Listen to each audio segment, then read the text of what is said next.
Hello बच्चों। आज का हमारा क्वेश्चन है, how many of the following relations are correct for the solubility product and solubility that is grams per litre of the sparingly soluble salt A3B2 type producing A2 plus and B3 minus ions with molecular weight m in water. तो assume no hydrolysis of the ion has taken place. तो आपको बताना है ये जो relation यहाँ पे दिया है वेदर दिस इज ट्रू और नॉट।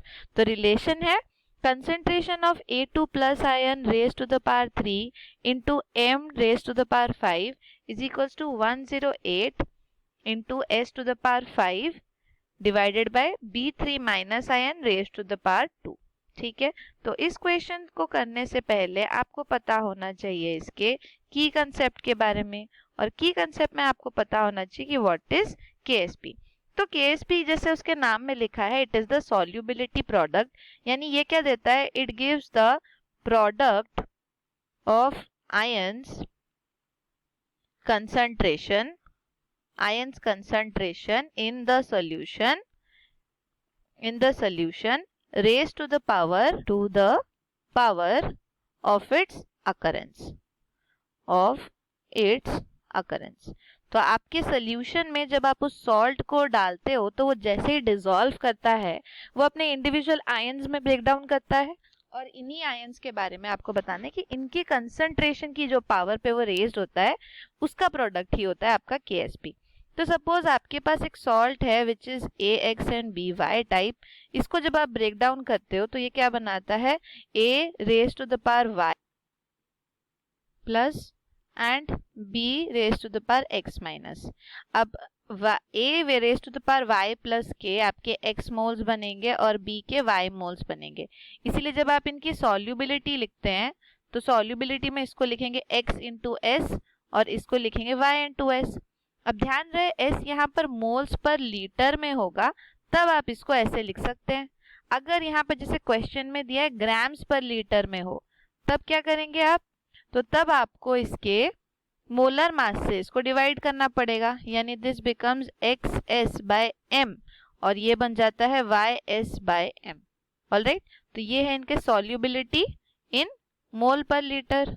और अब आप इसके लिए जब केएसपी डिफाइन करते हैं तो यहाँ हम लिखते हैं, अगर केएसपी डिफाइन करते हैं तो ये कितना हो जाएगा, concentration of AY plus raise to the power of its coefficient, concentration of BX minus raise to the power of its coefficient, और इनकी वैल्यूज पुट करते हैं तो यहाँ पे ये क्या हो जाएगा, XS by M raise to the power X, YS by M raise to the power Y।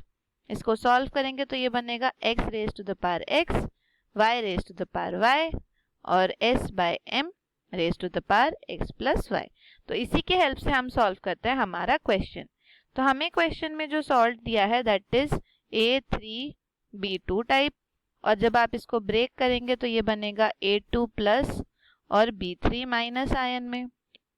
इसके बनेंगे आपके 3 मोल्स और इसके बनेंगे आपके 2 मोल्स। अगर आप इनके सॉल्युबिलिटी की बात करते हैं तो सॉल्युबिलिटी वाइज ये कितना हो जाएगा आपका, A के बनेंगे आपके 3S मोल्स 3S और इसके बनेंगे आपके 2S, राइट। लेकिन यहाँ S हमको किस में दिया है, ग्राम पर लीटर में, इसीलिए हम इसको क्या करेंगे, इसके मोलर मास से डिवाइड करेंगे। तो अब इसके लिए हम KSP डिफाइन करते हैं। हमारी KSP की वैल्यू क्या होती थी, KSP is equals to A cation raised to the power of its occurrence, B anion raised to the power of its occurrence, right, ये होता था। तो अगर आप इनको S के टर्म्स में लिखते हैं यानी सॉल्युबिलिटी के टर्म्स में लिखते हैं तो ये कितना हो जाएगा, 3SM raised to the power 3 2S by M raised to the power 2, ये हो जाएगा इसका KSP। इसको सॉल्व करेंगे तो ये हो जाएगा 3 raised to the power 3 2 raise to the power 2 और S by M raise to the power 3 plus 2, जैसे फॉर्मूले में डाला था। इसको आप मल्टीप्लाई करेंगे, this becomes 108 S to the power 5 M to the power 5। ये है आपके KSP की वैल्यू, राइट, ये है। अब हमें रिलेशन किसके बीच में फाइंड करना है, जब हम B3 माइनस और A2 प्लस रखते हैं। तो इसके लिए एक और बार यहाँ पे लिखते हैं इसी चीज को, इसको रीराइट करते हैं हम।